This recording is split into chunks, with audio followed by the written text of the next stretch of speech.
O ju që agjëruat një muaj për Allahun xhaleshanu, ju që u falët natën për Allah, ju që natën e ngjallët dhe i dhat asaj jetë me përmendjen e Zotit, ju që me dëshirën dhe energjinë e zemrës u ngritët për të konsumuar syfyrin që ta agjëroni një ditë për Allahun xhaleshanu.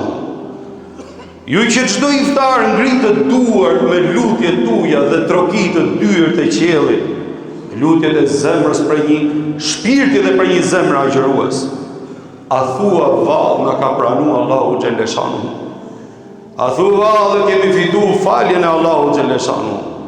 Cila është pozita jote dhe imja mbas të Ramazanit tek Allahu xhaleshanu? A thua vallë Zoti ynë është kënaqur me ne?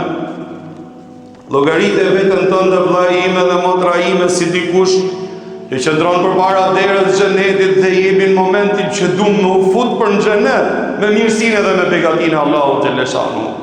O Zot, kur ja Allah mos e thënë të Zoti xhaleshanu që tjerët futen dhe ti të mbesësh ose ne të mbesim aty.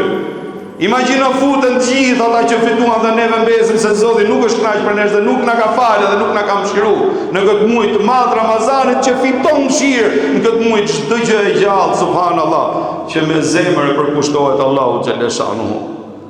E mbase nëse nuk e fiton këtë radhë që të futesh në xhenet, edhe të futesh me ata që futen në derën e xhenetit me kënaqësinë që ke fituar tek Allahu xhaleshanu. Mbase nuk do t'jepet më ky rast si shtulla këtë vit, se nuk e din njeri se çfarë na gjen deri vitin tjetër.